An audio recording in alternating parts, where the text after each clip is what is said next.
Então, Ruth, capítulo 2, a palavra de Deus diz assim: Tinha Noemi um parente de seu marido, senhor de muitos bens, da família de Elimeleque, o qual se chamava Boaz. Ruth, a moabita, disse a Noemi: Deixa-me ir ao campo e apanharei espigas atrás daquele que me favorecer. Ela lhe disse: Vai, minha filha. Ela se foi, chegou ao campo e apanhava após os segadores. Por casualidade, entrou na parte que pertencia a Boaz, o qual era da família de Elimeleque. Eis que Boaz veio de Belém e disse aos segadores: O Senhor seja convosco. Responderam-lhe eles: O Senhor te abençoe. Depois perguntou Boaz ao servo encarregado dos segadores: De quem é esta moça? Respondeu-lhe o servo: Esta é a moça moabita que veio com Noemi, da terra de Moabe.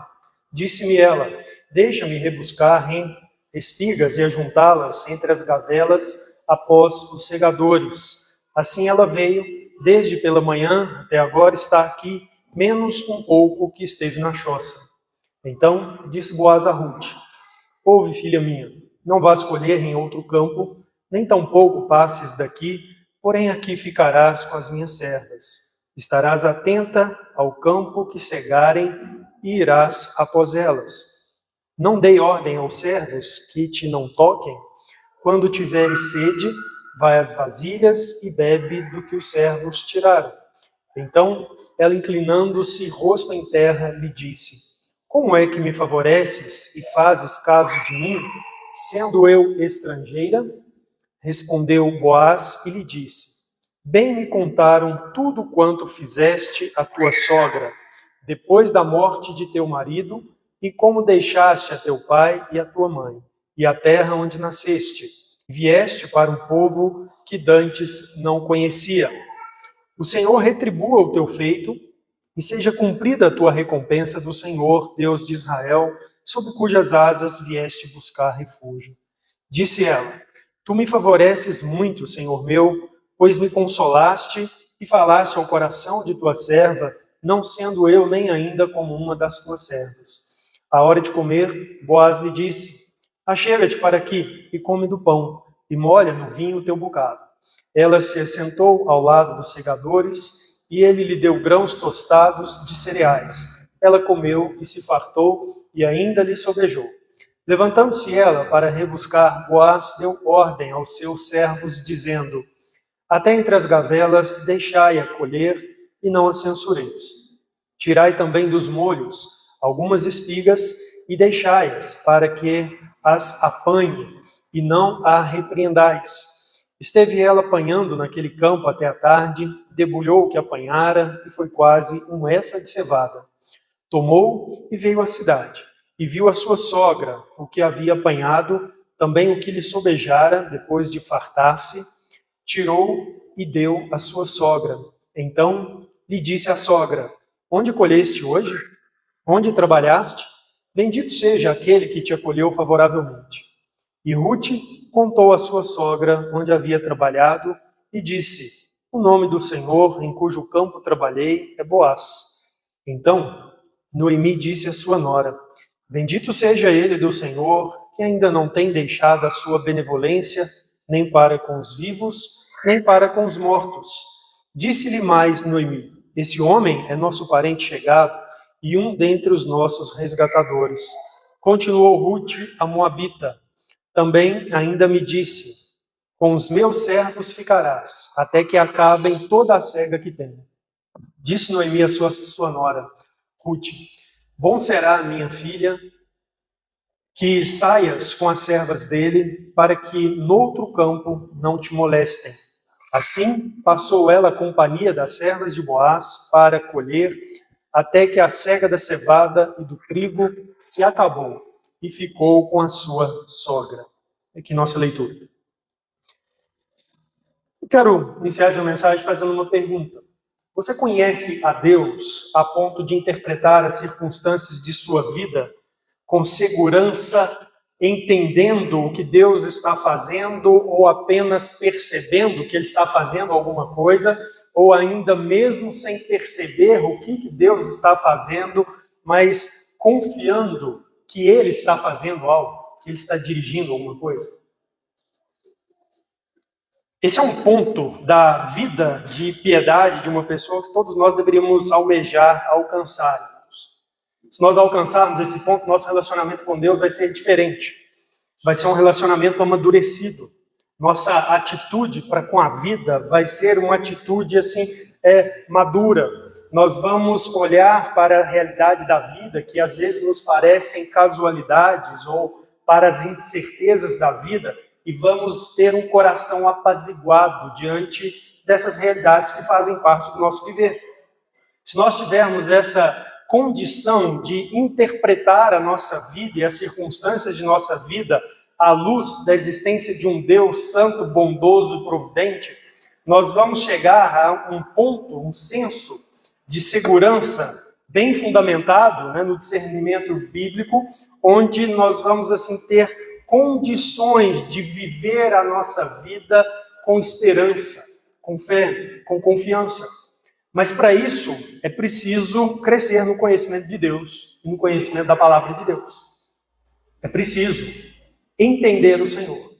E esse texto, ele testemunha para nós essa maturidade. E é interessante que o livro tem o nome de Ruth, mas trabalha muito na perspectiva do ensino teológico aqui, a partir da visão de Noemi. Noemi, ela manifesta na narrativa do texto bíblico como uma mulher realmente temente a Deus, fiel a Deus, que entende a sua vida pelas circunstâncias e realidades que compreende do seu próprio Deus. E nós vamos então encontrar aqui nesse texto o testemunho da maturidade de fé e de entendimento, dessa mulher chamada Noemi. Noemi era viúva de Elimeleque. Nós estudamos sobre essa história na semana passada. O capítulo 1 narra para nós que ela e sua família haviam se mudado para Moabe em tempos de adversidade em Belém. Houve fome na terra e a família de Noemi, ela e seu marido Elimeleque e seus filhos, migraram para a terra de Moabe. Na terra de Moabe, o seu esposo falece, os seus filhos se casam com mulheres daquela terra, mulheres moabitas, e acabam falecendo também. E Noemi, então, vai retornar para Belém com Ruth, uma das suas noras, após receber a notícia de que Deus abençoara novamente a sua terra com pão. E a história dessa família, o texto nos diz, no capítulo 1, que se passa no período dos juízes. Na semana passada, nós olhamos alguma coisa sobre esse período e vimos que foi um dos períodos terríveis da história de Israel. Um período de decadência moral, espiritual terrível, que trouxe como consequência crises econômicas, crises relacionadas ao alimento, à opressão de outros povos, que o Senhor usou para trazer juízo sobre Israel. Agora, é difícil a gente precisar de modo específico quando exatamente, no período de juízes, é que essa família viveu ali em Belém. Alguns intérpretes da Escritura e estudiosos têm tentado pontuar essa história em algum ponto do livro de Juízes, mas o fato é que o texto bíblico ele não está interessado em nos mostrar isso. Nós temos uma carência de informações. O capítulo de número 1 apenas diz assim, nos dias em que os juízes julgavam a terra. Agora, nós sabemos também que quando isso aconteceu, não foi no período em que os moabitas foram usados por Deus como um desses povos para oprimir e castigar Israel, que havia se desviado do caminho do Senhor. No livro de Juízes, capítulo 3, nós temos um relato dessa opressão de Israel pelos moabitas, e Deus então vai levantar um homem, um juiz de nome Eude, para livrar o povo da opressão dos moabitas. Eu vou ler aqui alguns versículos, irmãos podem acompanhar. Juízes 3, versículo 12. A Bíblia diz assim: tornaram então os filhos de Israel a fazer o que era mal perante o Senhor, mas o Senhor deu poder a Eglon, rei dos moabitas, contra Israel, porquanto fizeram o que era mal perante o Senhor. Então a Bíblia fala aqui que Deus deu poder ao rei moabita da época, Eglon, para ir contra Israel como uma manifestação de juízo. O texto vai nos dizer aí mais embaixo, versículo 14, e os filhos de Israel serviram a Eglon, rei dos Moabitas, 18 anos.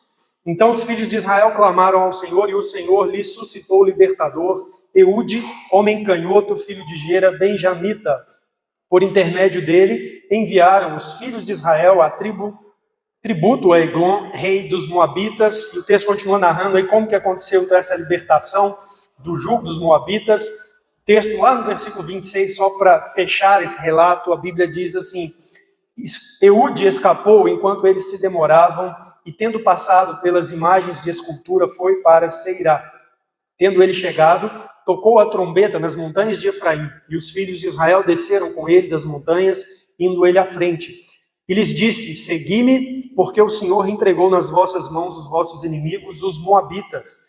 E desceram após ele, e tomaram os vales do Jordão contra os Moabitas, e a nenhum deles deixaram passar. Naquele tempo, feriram dos Moabitas uns 10.000 homens, todos robustos e valentes, e não escapou nem sequer um. Assim foi Moabe subjugado naquele dia sob o poder de Israel, e a terra ficou em paz 80 anos. Então, esse texto narra para nós esses eventos em que parte da história de opressão que Israel teve que suportar durante esse período também foi através dos Moabitas. Então, obviamente, não foi nesse período que essa família mudou-se para Moab. A questão aqui é que a Bíblia diz que foi durante esse período, e é isso que eu quero que a gente mantenha aqui no texto. O capítulo 2, então, que a gente leu, ele apresenta para nós agora, na história, Boaz, um homem piedoso, e o seu favorecimento a Ruth. Mas esse capítulo apresenta para nós, irmãos, sobretudo, a fé de Noemi. Como que a fé de Noemi guiava ela no entendimento daquelas coisas que estavam acontecendo na vida dela. Nós vimos que o capítulo 1 narra para nós uma vida de adversidade. Uma família que mudou de Belém por causa de fome. Uma família que em terra estranha perdeu o seu esteio. Elimeleque, o marido dela, morreu. Ela fica com seus dois jovens filhos, que casam-se com moças jovens da terra, e eles também morrem. E ela fica desamparada, e ela é uma mulher idosa, ela não tem expectativa de constituir nova família. Então, Noemi está vivendo um período de adversidade, é nessas condições que ela volta para Belém, e volta para Belém até dizendo, às pessoas da cidade, me chamai de Mara, porque Deus tem me concedido grandes tristezas, uma vida de amargor. Então esse é o contexto aqui da história dessa mulher. Agora, quando nós olhamos para o capítulo 2, nós vemos que apesar de tudo isso, essa era uma mulher bem fiel e temente a Deus. E ela observava e compreendia a sua vida à luz da sua fé, da sua confiança em Deus. Então vamos olhar aqui rapidamente. Versículos 1 ao 7, nós temos aí uma cena que descreve então esse encontro casual de Boaz e Ruth. Diz assim: tinha Noemi um parente do seu marido, senhor de muitos bens da família de Elimeleque, o qual se chamava Boaz. Ruth, a moabita, disse a Noemi: deixa-me ir ao campo e apanharei espigas atrás daquele que me favorecer. Ela lhe disse: vai, minha filha. Ela se foi, chegou ao campo e apanhava após os segadores.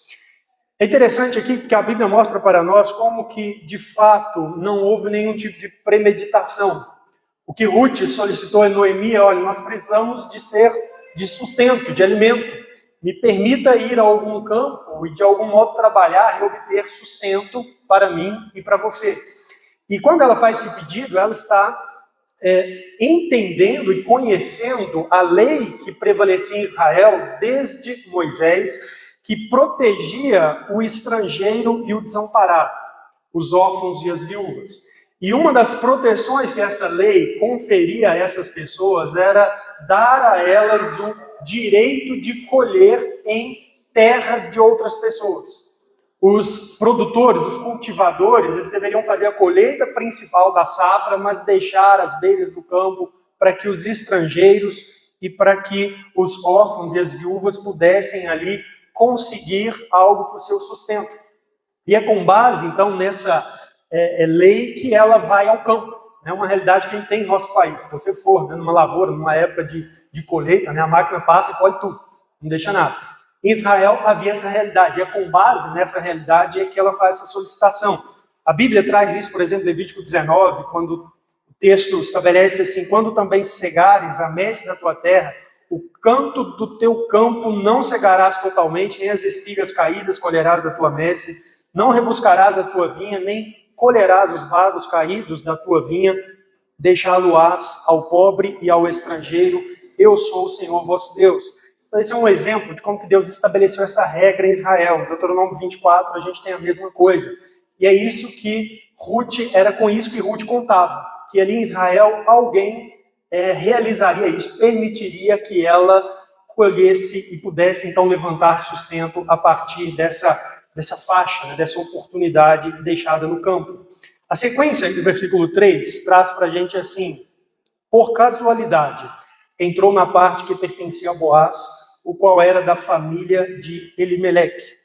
E é interessante, bonito aqui, como que o Espírito Santo usa o escritor do texto bíblico, porque o texto bíblico expressa para nós o ponto de vista humano. Foi por casualidade que essa moça, a Ruth, foi para os campos de Boaz. Ou seja, ela certamente teve algum motivo, talvez fosse o mais próximo de casa, talvez fosse aquele que ela percebeu que realmente tinha algo que valia a pena ali pelas beiras a trabalhar. Por algum motivo, ela fez a escolha do campo, que era de Boaz, mas não visando o elemento que o livro mostra para nós, onde Boaz depois vai casar-se com ela. Então o texto mostra para nós esse fato de que não havia uma intenção premeditada de Ruth encontrar-se com Boaz, mas ela foi colher e acabou ali colhendo no campo de Boaz. Versículo 4, então o texto diz: eis que veio Boaz de Belém e disse aos segadores: o Senhor seja convosco. Responderam-lhe eles: o Senhor te abençoe. E aqui nós começamos a ser apresentados a Boaz, e a Bíblia mostra que ele era, sem dúvida, um homem piedoso, um homem temente a Deus, pela maneira como ele é retratado no seu trato, nas suas palavras com o seu funcionário, com o seu capataz, com os seus servos. Versículo 5. Depois perguntou Boaz ao servo encarregado dos segadores: de quem é esta moça? Observe como ele se refere a Ruth. Isso testemunha para nós que ela era muito jovem, enquanto que Noemi era muito velha, era idosa, não vislumbrava mais poder casar-se, gerar filhos, mas Ruth era muito nova. Então Boaz pergunta: quem é esta moça? Respondeu-lhe o servo: esta é a moça moabita que veio com Noemi da terra de Moabe. Disse-me ela: deixa-me rebuscar espigas e ajuntá-las entre as gavelas, os feixes amarrados, após os segadores. Assim ela veio, desde pela manhã até agora está aqui, menos um pouco que esteve na choça. Tinha uma tendinha lá de palha para eles descansarem, para eles fazerem refeições. Então o texto narra para nós aqui esse contato de Boaz com Ruth, primeiro, né, se inteirando de quem era aquela pessoa que estava no seu campo, junto com seus servos, com suas servas, colhendo. E o servo, então, dá esse testemunho, essa referência. Versículo 8 ao 23, agora do texto, nós temos aí a cena que descreve, então, Boaz tratando Ruth com bastante deferência, com bastante dignidade e respeito. O texto diz: então disse Boaz a Ruth: ouve, filha minha, não vás colher em outro campo, nem tampouco passes daqui. Porém, aqui ficarás com as minhas servas. Estarás atenta ao campo que cegarem e irás após elas. Não dei ordem aos servos que te não toquem. Quando tiveres sede, vai às vasilhas e bebe do que os servos tirarem.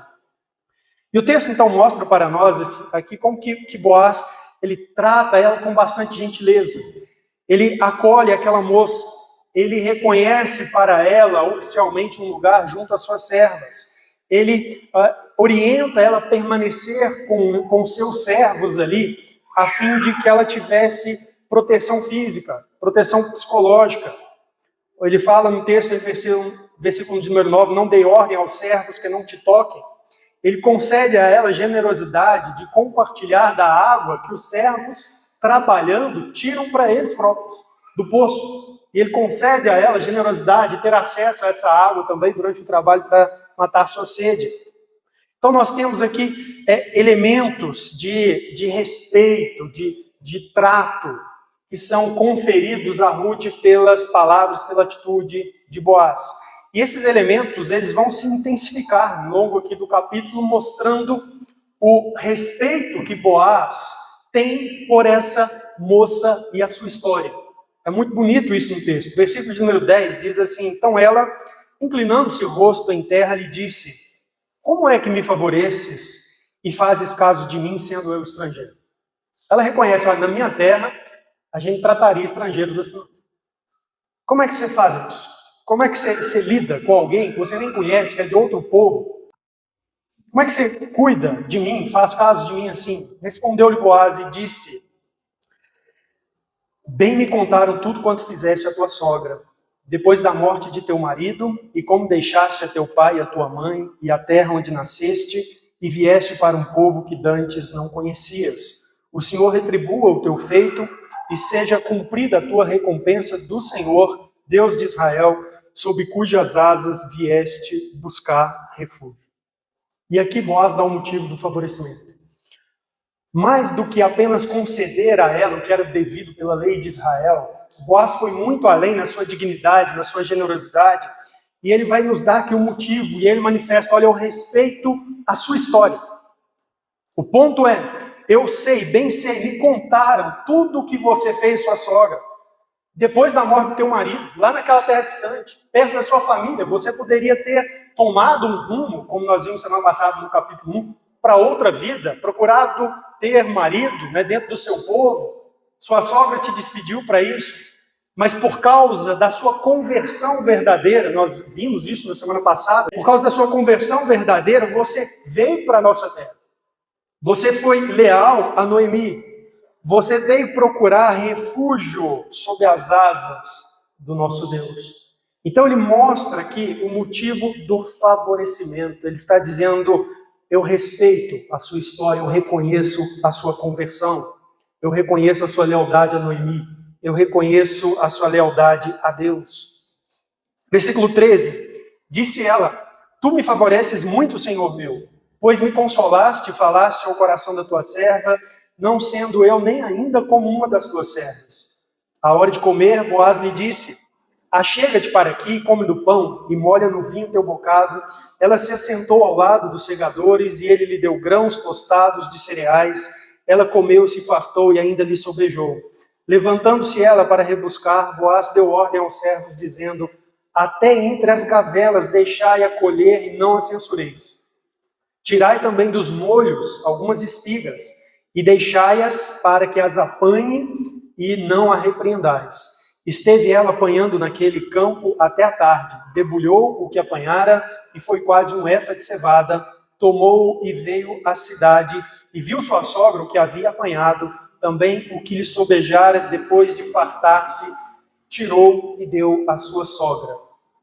A sinceridade da conduta de Boaz, irmãos, ela é atestada pela maneira como ele deu sequência à generosidade, ao tratamento fino, respeitoso, dispensado à jovem Ruth.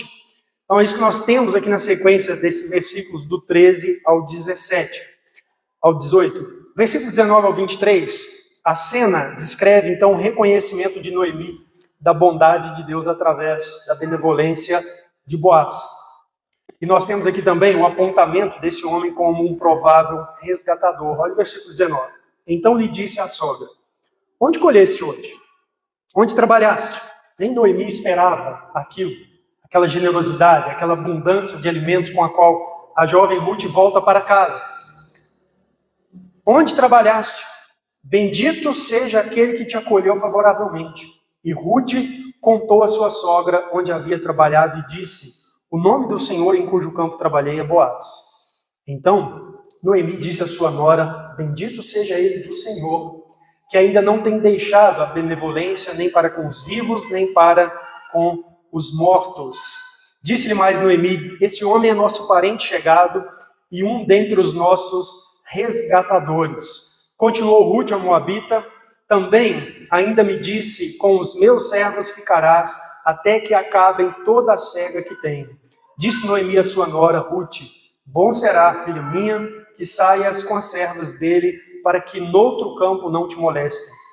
Assim, passou ela a companhia das servas de Boaz para colher, até que a cega da cevada e do trigo se acabou, e ficou com a sua sogra.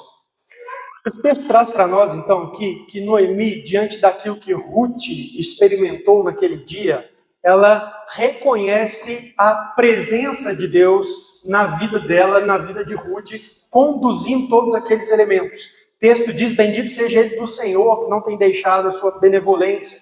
Ela reconhece, olha, Deus mais uma vez tem sido benevolente. E ela, então, abençoa aquele homem em nome do Senhor que tem sido benevolente.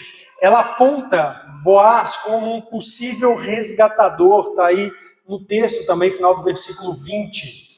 Resgatador, irmãos, no tempo ali de Israel, era uma pessoa da família que tinha o direito de resgatar pessoas ou patrimônio de familiares que de algum modo havia sido perdido.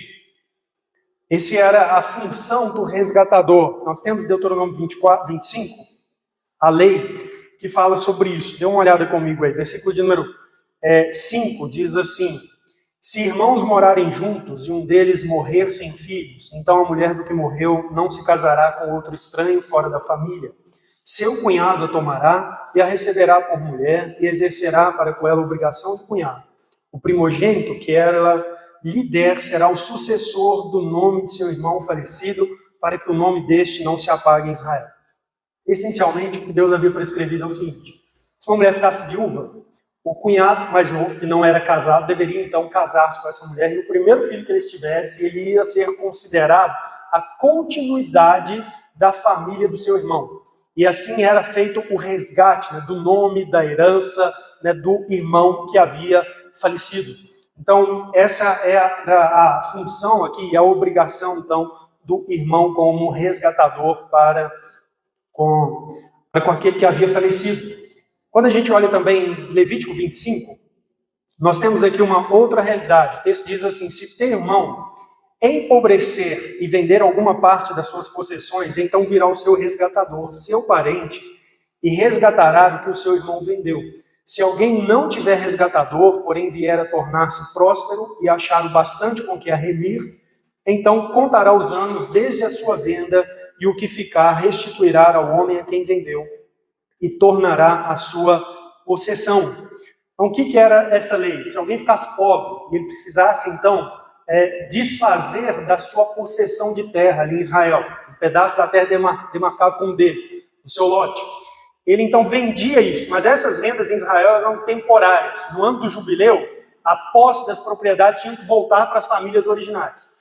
Então essa pessoa vendia por um preço, mas se ela tivesse a condição de comprar isso de volta, era por lei que aquele quem comprou deveria vender de volta, não, pelo preço justo, para que a propriedade fosse resgatada e permanecesse na família. Então é isso que nós temos aqui.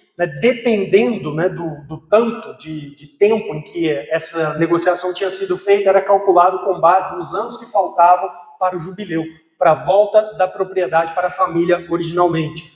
No capítulo 25 de Levítico 47, nós temos um outro conceito aí dessa lei, que diz assim: quando o estrangeiro ou peregrino que está contigo se tornar rico e teu irmão junto dele empobrecer e vender-se ao estrangeiro ou peregrino que está contigo, ou a alguém da família do estrangeiro, depois de haver se vendido, haverá ainda resgate por ele. Um de seus irmãos poderá resgatá-lo, seu tio ou primo o resgatará, ou um dos seus parentes da sua família o resgatará, ou se lograr meio, se resgatará a si mesmo. Aqui uma outra situação. Uma pessoa entrava em dificuldades, ela entrava em dívidas, e ela, então, para quitar suas dívidas, se vendia como um escravo por um período de tempo, como um servo de alguém por um período de tempo. Mas essa condição não era permanente, ela podia ser resgatada. Se um parente ficasse com piedade e fosse lá, não, vou comprar, né, de você, vou pagar a dívida da pessoa para você livrar ela do compromisso de servi-la, de te servir. Ele podia fazer isso, né, um tio ou um primo. Nós vamos ver que havia inclusive uma ordem de obrigações. É por isso que o capítulo 4, né, vai trabalhar com isso aqui em Ruth. Boaz vai ter que lidar com essa questão burocrática. Havia então essa ordem ali em que algum parente poderia então pagar a dívida e resgatar então o seu parente de volta, tomar a vida daquela pessoa de volta. Ou a própria pessoa, se por algum modo, enquanto está servindo alguém, ela conseguisse recursos, ela podia pagar a sua dívida e imediatamente estar livre do compromisso de servir. Ela resgataria, nesse caso, a si própria. Então, em resumo aqui, o resgatador era uma figura legal que fazia parte da família da pessoa e que tinha ali o direito de algum modo, salvar a família pelo casamento com uma cunhada, por exemplo, para manter a descendência do irmão, ou então para salvar o patrimônio, as terras ou a casa de campo, né, sem muro, em uma das aldeias, ou até a própria pessoa mesmo, no caso dela se vender como escravo por um tempo por causa de uma dívida. Então era o papel, né, dessa pessoa ir lá e pagar para resgatar, salvar uma pessoa, salvar a família ou salvar a propriedade de alguém. Então isso impedia, né, na história de Israel, que os bens de uma pessoa ou a própria vida de uma pessoa, né, fossem perdidos para outro. Então havia essa possibilidade ali. Boaz, então, é aqui apresentado como um provável resgatador para aquela condição em que estava Noemi e Ruth, ambas desamparadas. O relato, então, aqui, irmãos, termina no capítulo 2, mostrando que passa-se o tempo da colheita, provavelmente 2 meses, 2 meses em que Ruth e Noemi foram favorecidas pela bondade de Deus através da vida de Boaz. 2 meses onde elas não precisavam mais se preocupar se teriam o que comer. Ruth iria, dia após dia, ao campo de Boaz, e ela estava autorizada ali a colher espigas do seu sustento, do sustento de sua sogra. 2 meses também que Ruth estaria ali em integração na vida comum da comunidade de Israel em Belém, com a proteção de Boaz, um homem digno, respeitado ali naquela comunidade. Então é isso que nós temos aqui no texto.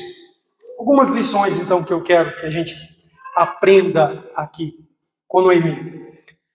A lição grandiosa aqui desse texto para nós é a lição da providência de Deus. E essa lição, ela é trazida sob diversos aspectos. A providência de Deus, ela manifesta nos eventos da nossa vida e da nossa história. A providência de Deus, ela manifesta também na provisão do sustento. Deus, ela manifesta na provisão da família. É a maneira pela qual Deus dirige nossas vidas dentro do seu plano de salvação e de redenção. É isso que nós temos aqui testemunhado pelas palavras de Noemi, diante desses acontecimentos todos. Deixe-me, então, trazer para vocês aqui. Quando a gente fala de providência, nós estamos falando daquele ensino bíblico, irmãos, que nos apresenta o nosso Deus, o Criador de todas as coisas, como um Deus que governa todas as coisas, que sustenta todas as coisas e que coopera, ele atua conjuntamente com os agentes diretos e indiretos da história humana, da nossa vida, para que o seu plano seja efetuado em cada tempo com exatidão divina. Isso é o que nós chamamos de providência.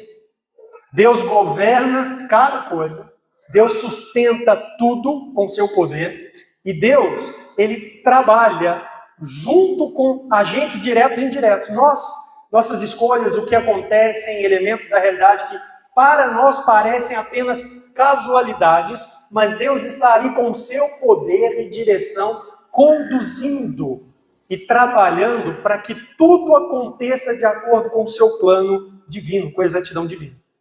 A Bíblia ensina que nosso Deus é assim, um Deus poderoso assim. Por exemplo, Efésios 1 e 11, o apóstolo Paulo fala assim: nele, digo, no qual fomos também feitos herança, predestinados segundo o propósito. Observe essa frase: daquele que faz todas as coisas conforme o conselho da sua vontade.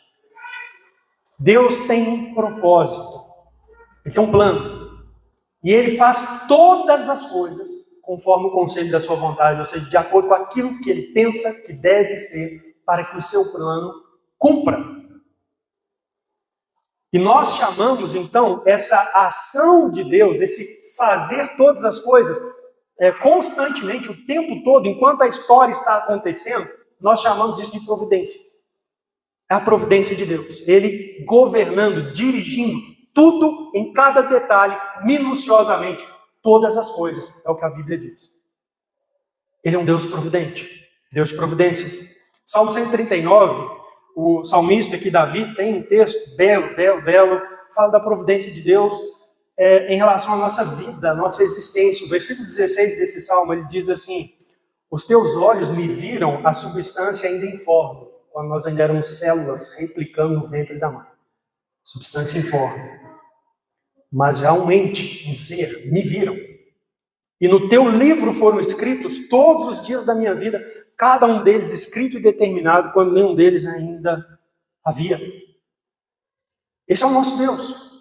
Ele é o Deus da providência. Ele tem um plano, um propósito para a vida de cada um de nós. E Ele determinou isso. E Ele conduz a história. Ele faz todas as coisas conforme o conselho da sua vontade, para que todos esses elementos que Ele estabeleceu a respeito do nosso viver, da vida de cada um de nós, cumpra-se com exatidão divina.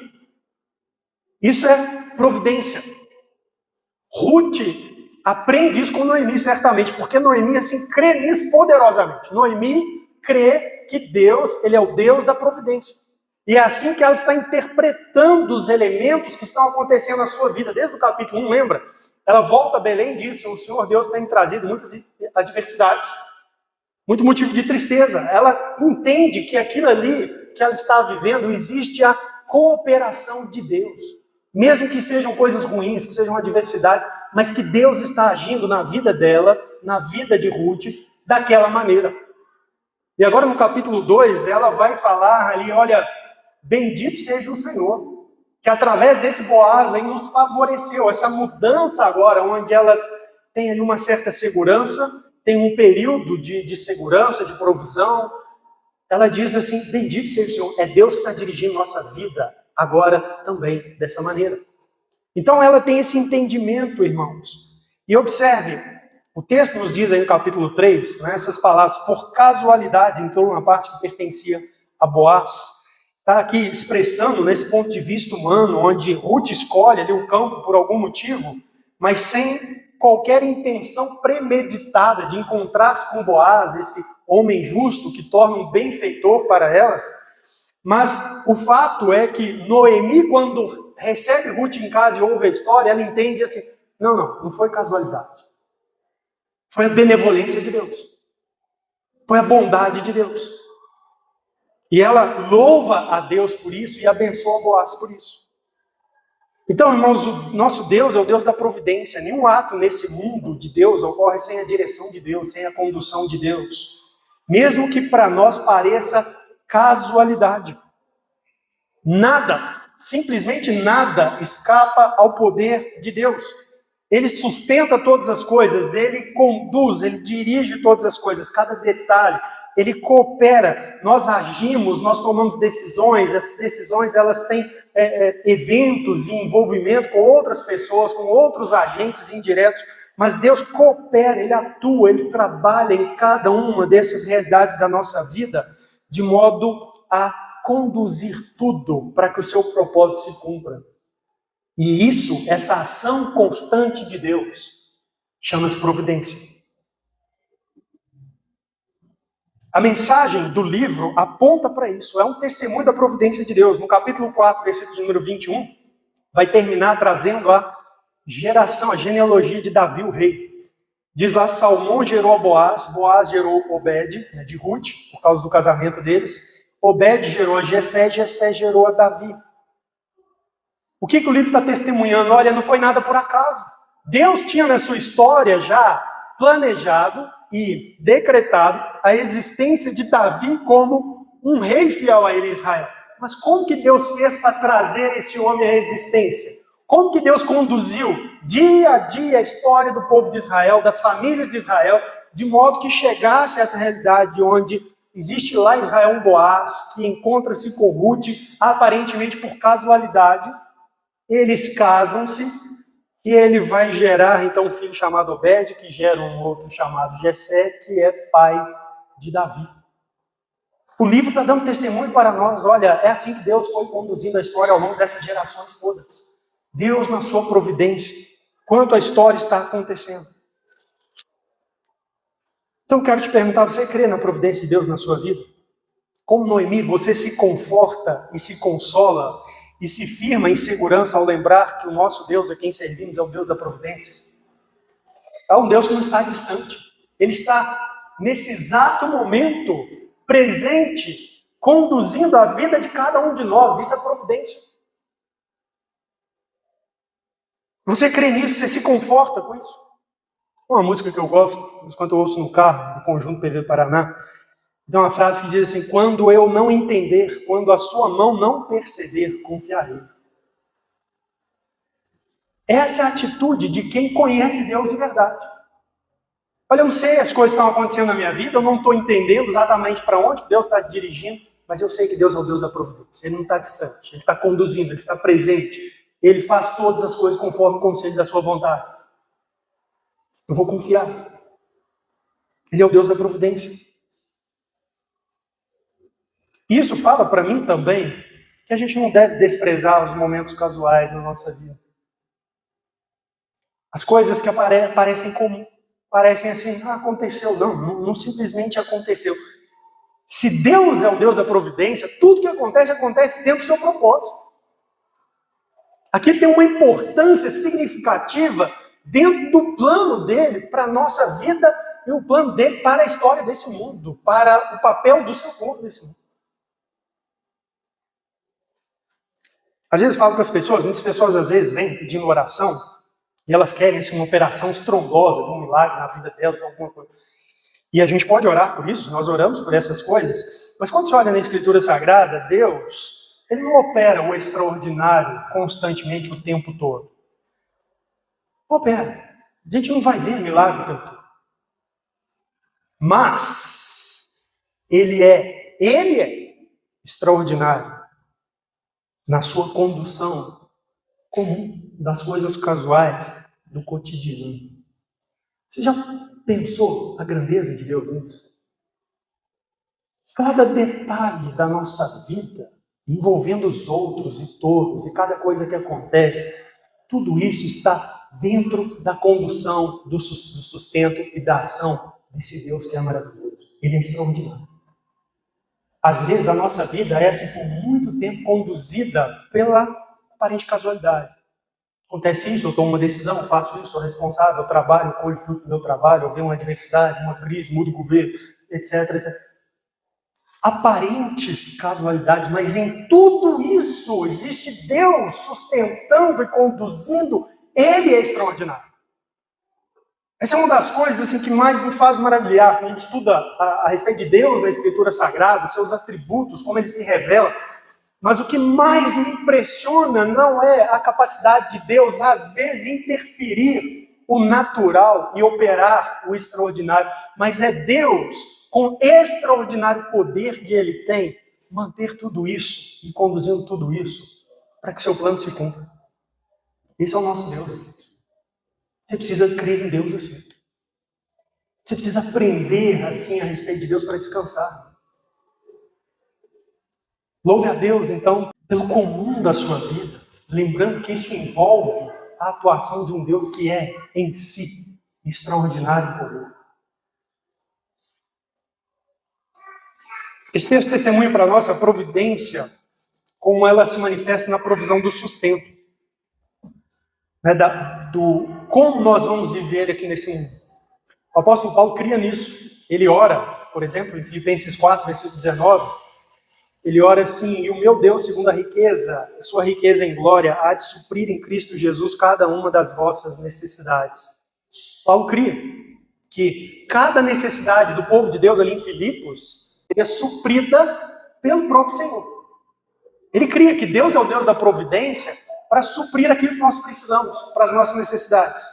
E Noemi tem essa percepção. Aí o texto de Ruth 2, versículo 20, nós lemos aqui assim: então Noemi disse à sua nora, bendito seja ele, Boaz do Senhor. Ela está abençoando Boaz. Aí ela diz assim, do Senhor que ainda não tem deixado a benevolência nem para com os vivos, nem para com os mortos. O que ela está dizendo? Quando ela vê Ruth chegando, abastecida, com toda aquela generosidade que ela recebeu de Boaz, ela falou assim: que Deus maravilhoso! Nós saímos dessa terra porque estávamos com fome, voltamos para essa terra porque estávamos desamparados, e agora aqui tinha pão, e agora Deus nos traz o pão. Olha a benevolência dele, a bondade dele para com os vivos. Então a adversidade levou ela embora da terra, mas agora elas voltam e elas possuem provisões, possuem alimento, possuem o amparo aí da bondade de um homem piedoso.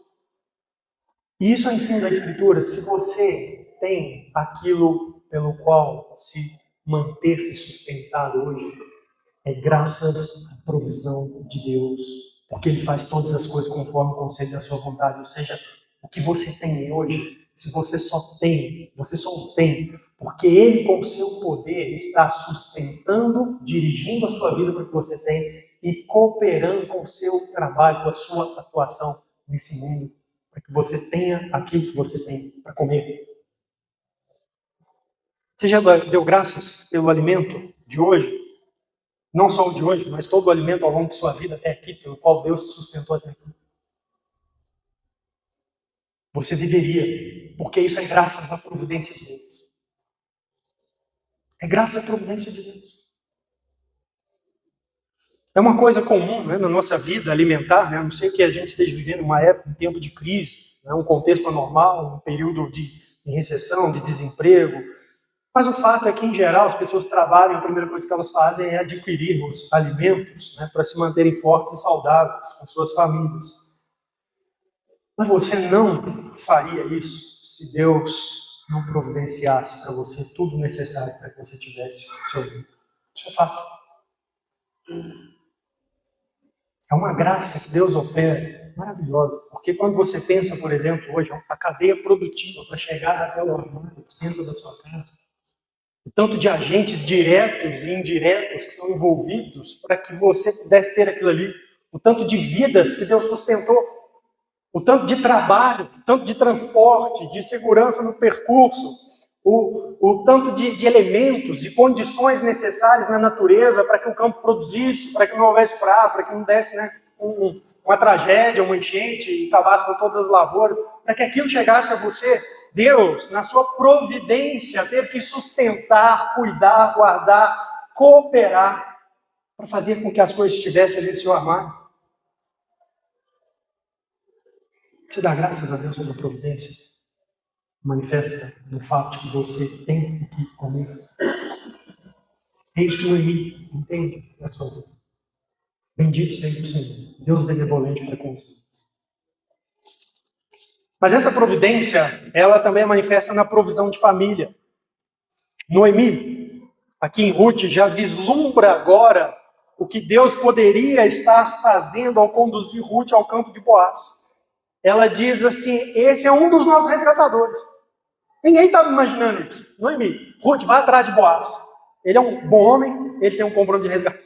Não havia essa intenção premeditada. Mas Deus conduziu assim.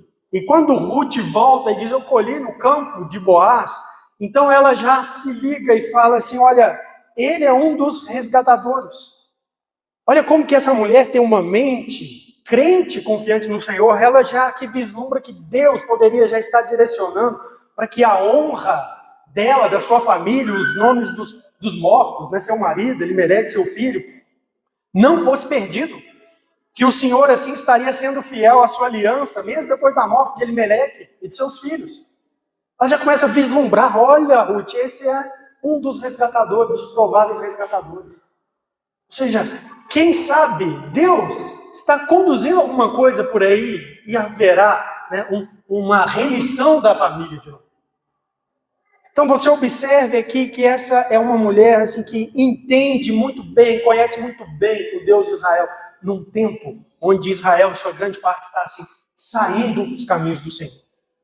Ela crê que Deus, o Criador, Ele é o Deus da providência em todas as coisas. E eu quero perguntar para você, você confia em Deus para dirigir, assim, com provisão sua família?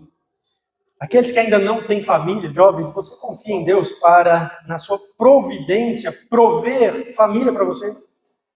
Pais, vocês têm ensinado seus filhos a temer a Deus e conhecer Deus dessa forma, de modo que descansem no Senhor, para que possam constituir essa área da sua vida. Esse é o nosso dever. É passar isso para os nossos filhos, dizer, olha, não ande por caminhos vãos. Busque no Senhor. O Senhor é o Deus da providência. É o Deus da providência até para proporcionar casamentos, família.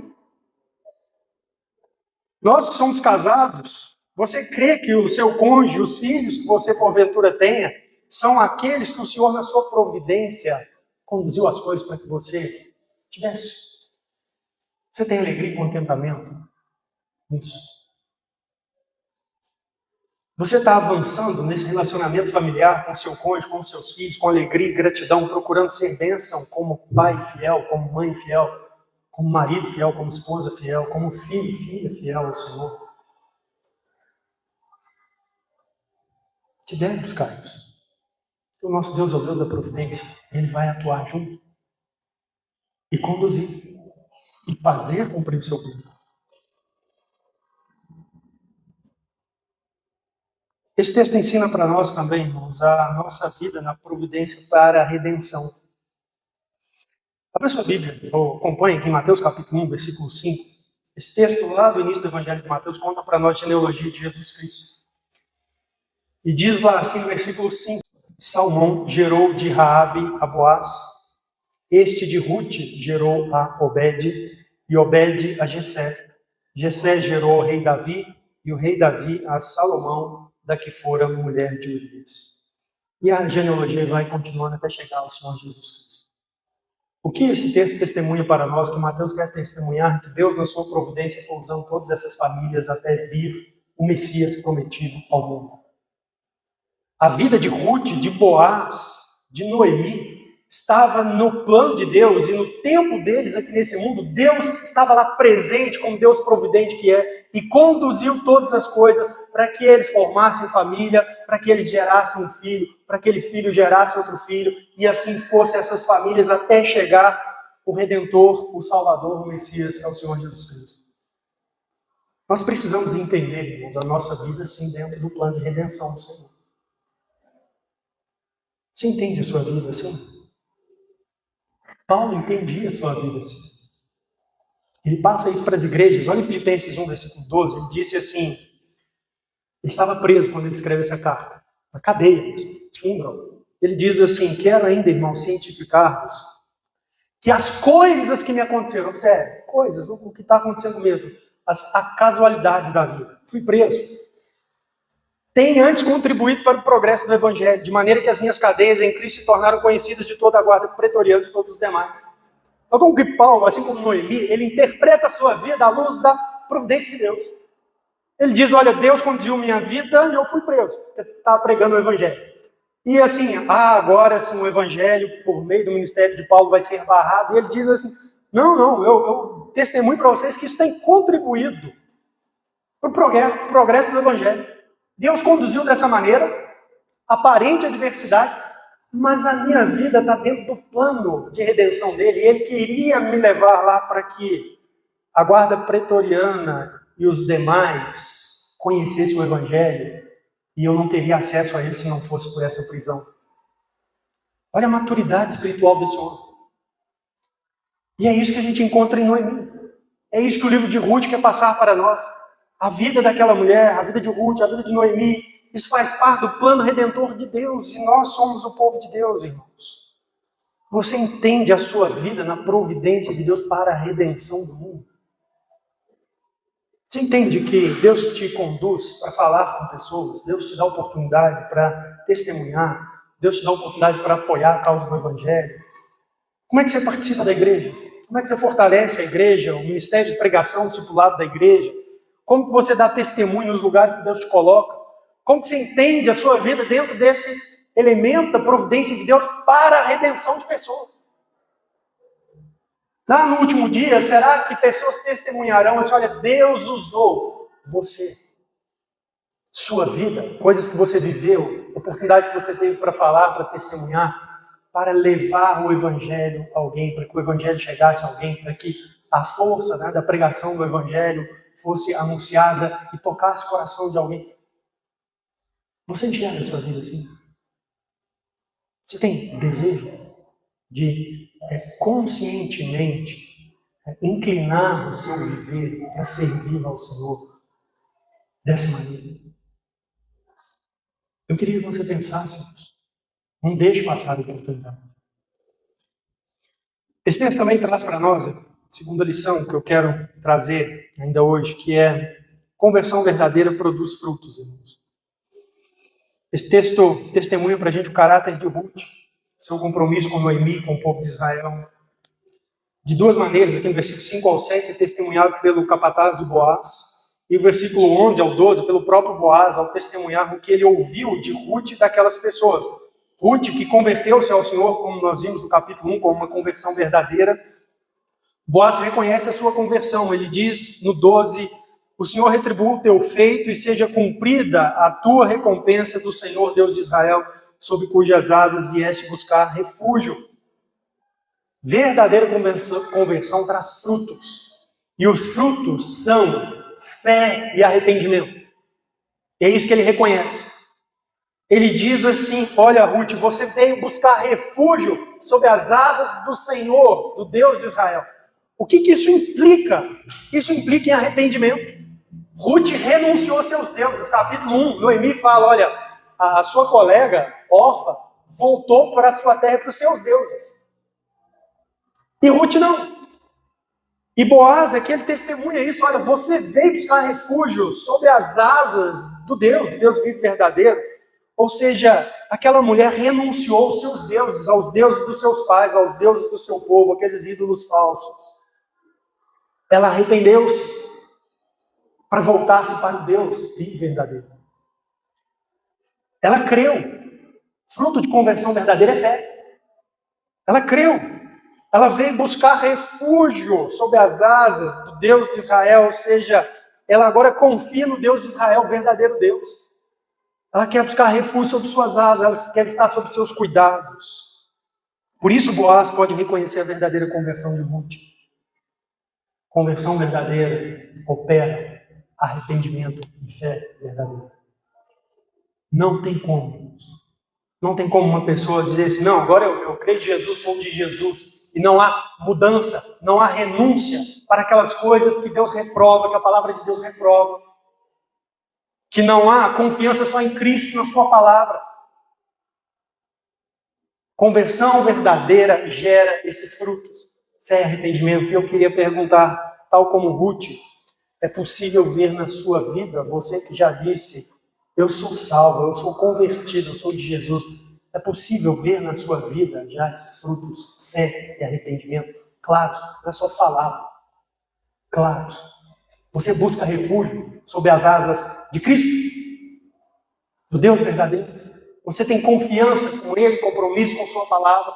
Você renuncia aos seus pecados, seus maus hábitos.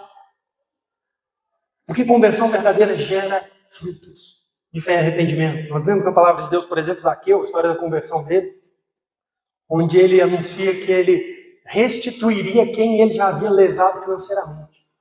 E Jesus reconhece ali em Zaqueu salvação. O texto nos diz, em Lucas 19:9, hoje houve salvação nesta casa.